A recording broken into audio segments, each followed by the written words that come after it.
Adi Mendifilm Festivalera. Bilboko Mendifilm Festivalek bere atea zabaldu zituen pasaden asteburuan. Orduztik, 100 pertsonek sala BBK bisitatu dute. Guk bertako zuzendari den Javi Baraiazarra elkarrizketatu dugu.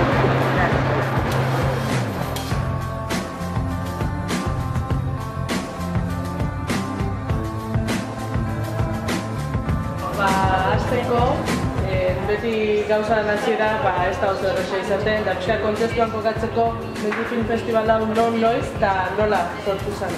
Festivala 2008an sortu genuen Gasteizen, eta Gasteizen eman genituen lehenko lau edizioa.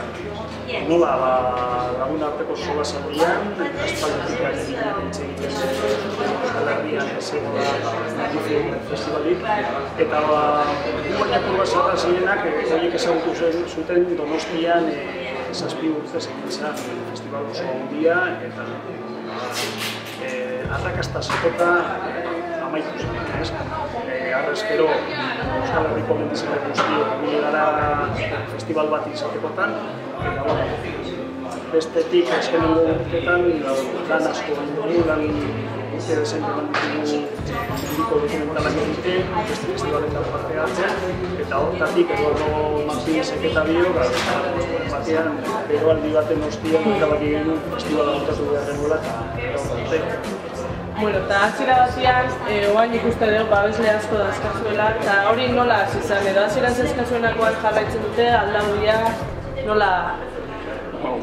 Babesleen kontua oso gatsa da, batez ere hasieran, baina Gasteizen hasi ginean, hasieratik izan genuen instituzioen laguntza, bai bertoko udalatxarena, baita Arabako futbolduena eta Jaurlaritzaren laguntza ere bai, beste babesle txikiagoak, baina oso beharrezkoa zirenak, eta Gasteiztik Bilbora etorri ginenean, azken finean instituzioak aldatu ziren, lurraldez aldatu ginelako, Bilboko udalak hasiera-hasieratik eta baita Aldundi, Bizkaiko Aldundiak festivalaren alde apostu ona eta gogorra eta sendoa egin zuten, Jaurlaritzarekin ere jarraitu genuen, eta hori bai, urterik urte joan indira beste babesle pribatuak sartzen festivalean. Lan oso gogorra da, baina gure asmoa zen beti bertoko laguntza izatea, bertoko enpresen laguntza izatea,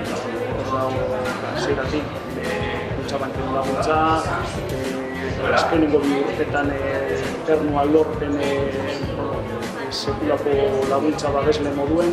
Azken finean guk bilatzen dugu babesleekin ez bakarrik alde ekonomikoa, baizik eta harreman bat izateko. Festivalaren zentzua, festivalaren bihotsak horretarako laguntza handia ematen du.